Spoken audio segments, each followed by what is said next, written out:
almost quit Valuable. I was so discouraged by how much work and effort it took to create a quality book review, I justified I just didn't have the time.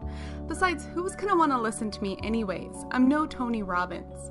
I was worried I wasn't smart enough. I might misinterpret an author, or people would find flaws in my work. My fear of being vulnerable and public failure made me want to give up my dream. One of the books I read inspired me to quit my negative mindset, that is.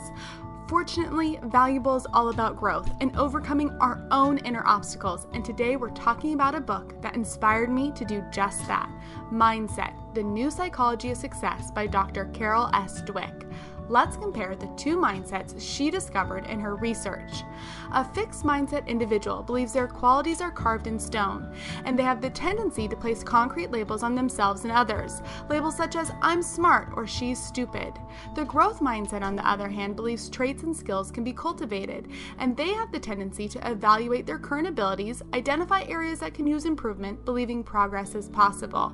A test may define your current abilities, but not who you are, and certainly not what you will become. The fixed mindset has the desire to prove themselves to others, whether in business, in school, or in relationships. Feeling the need to prove oneself is dangerous. It leads to the belief that some people are superior and others inferior. Also, it creates dependency on other people's validation for your own worth. The fixed mindset individuals are competitive with other people, but growth mindset individuals are more competitive with themselves. Growth mindset isn't concerned with proving themselves to others, but rather learning, growing, and proving to themselves they have the power to achieve what they desire.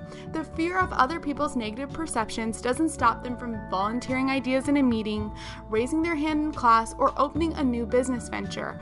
Fixed mindset is afraid of being wrong, and it holds them down. The growth mindset is afraid of being stagnant for too long, and it propels them forward. The fixed mindset values talent over effort, believing real talent is innate and therefore should come easily. It could be learning a new instrument, a new subject, or even a relationship.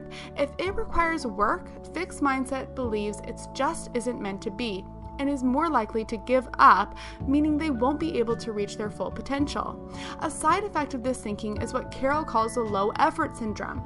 Their goal is to eliminate risk and effort by not trying anything new or challenging, avoiding at all costs putting themselves in a position to show flaws. The growth mindset values effort over talent, believing that talent is given but skill is earned. The growth mindset is willing to work for what they want, and therefore they have the ability to accomplish their hard-to-reach goals. The fixed mindset says effort will reduce you. The growth mindset says effort will improve you. Failure is the ultimate judge and jury for the fixed mindset. Flunk a test and they're stupid, get broken up with and they're unlovable, make a mistake and they just don't have what it takes.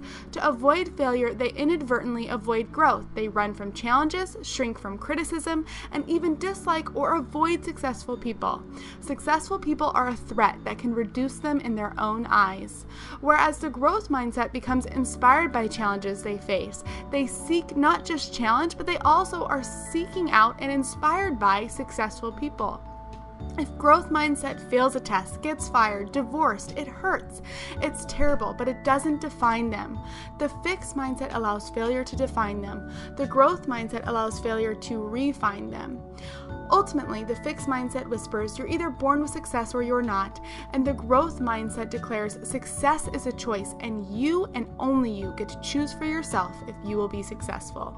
So which mindset do you identify with more? Do you believe your intelligence and abilities are carved in stone or can improve with deliberate effort? Do you always try to prove how smart, pretty, funny you are to others, or are you constantly trying to improve for your own well-being? Is it better to be a natural-born talent or a self-made talent? Does failure define and reduce you, or refine and inspire you? And don't worry, it's normal to see yourself a little bit in both, especially in different areas of your life.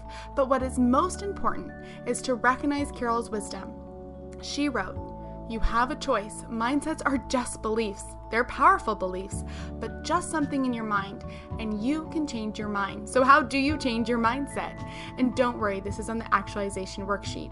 Step 1 is to learn to hear your fixed mindset voice. Hear the labels you put on yourself, and recognize the fear of failure and the fear of other people's opinions that's holding you back.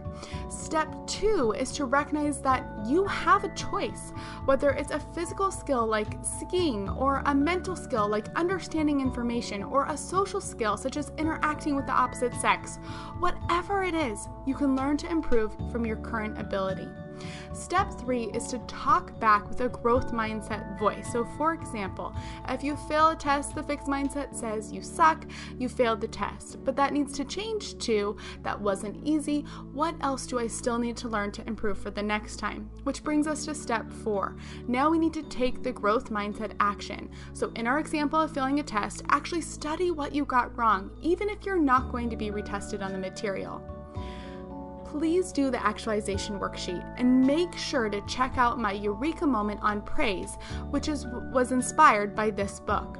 Praise is an unassuming yet often damaging influence over our own mindset development and our children's mindset development. So if you're a parent, I especially think you should watch this Eureka moment.